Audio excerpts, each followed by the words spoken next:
So I know you're a big fan of red pill stuff. Yes, and I one am. of the things I talk about all the time is the concept of an alpha male, but we don't just see it there, right? We see it in all sorts of media these days. Oh, I mean, yeah. Whether it's dog trainer trying to show the dog who's alpha, That's or a people Caesar talking. Milano thing from that South Park episode. He did that with Cartman. I love that one. Yes, or like a pack of lions or wolves or whatever. I mean, it's just discussed pervasively. Like it's this thing that exists in the world. And we have this perception of the alpha male being the biggest, strongest male. Toughest, sort of a dick to everyone else and everyone follows him.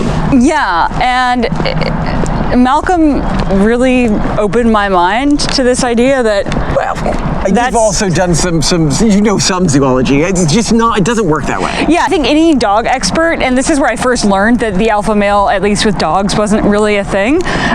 They get really triggered by like people talking about it because it's just categorically not how it works. And they're like, hold on, no, this isn't a thing. Right, but also dog social structures are very different from early human social structures. And so yeah, and from a human perspective of, okay, let's say you want to be an alpha male. What a dominant male looks like in an early human social structure, you're probably going to be modeling like chimpanzees or something like that, right? Yeah. So what in chimpanzee troops or whatever it is that they cohesively form, what does it actually mean to be an alpha male?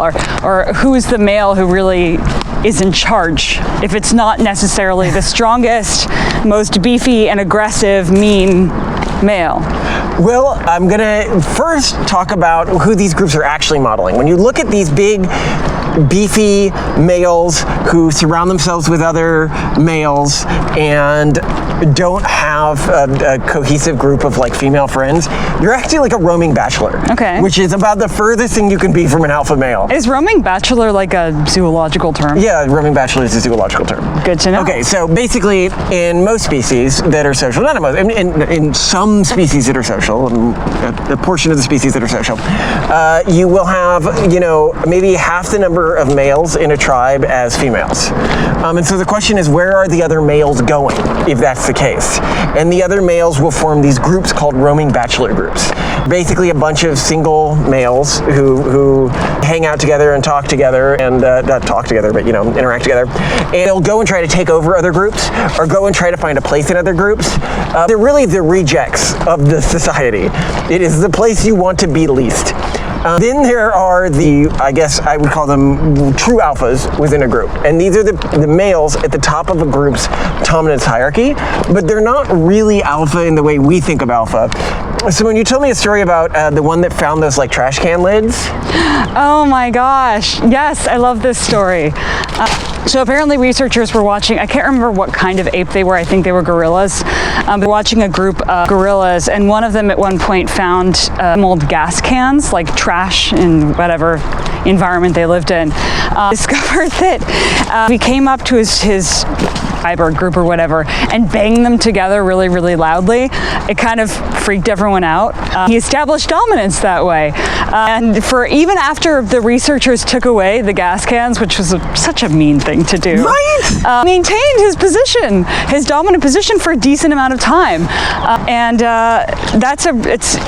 He wasn't the strongest or biggest, he just was very clever in the way that he used those more implements. often than not, the individual within a chimpanzee tribe or something like that that's going to end up the alpha is the one that's best at building coalitions of other males. Okay. It's the one, and you often see this within chimp groups and stuff like that. The alpha, quote unquote alpha, is often way more generous and nice than other males within the group. And that is sort of a hallmark of actual, I won't use the word alpha, I guess, high dominance positions within these sort of social hierarchies, because it doesn't matter how strong you are individually often.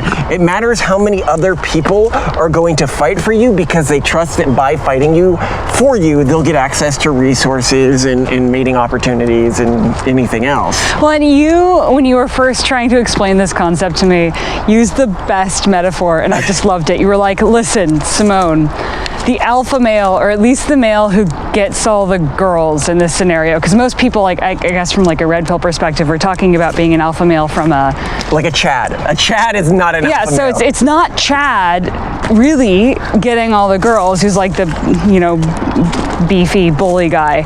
Actually, what's astronaut Mike Dexter? Yes, astronaut. Future astronaut Mike Dexter, the well-groomed guy who's well-spoken, who's known for defending the weak guys in school, but who is also captain of the football team, and who is. We all know that guy. We have him in the back of our head, the future astronaut guy, right? Well, and he shows up a lot in tropes too. There's like the sensitive guy on whatever most popular sports team there is, who kind of stands up for poor Nigel Wilbur who gets bullied or whatever. Right, but they're able to stand up for these other people because everybody knows that a lot of people have this guy's back. And that's what defines alphahood more than how much you work out or how tough you look or how dark triad you act. It's how many people are going to stand up for you in a fight when a dominance battle comes. So it's more about good politicking and social intelligence than it is about bullying your way into a dominant position. Bill Clinton would be a very good example of an actual alpha. Yeah, see that.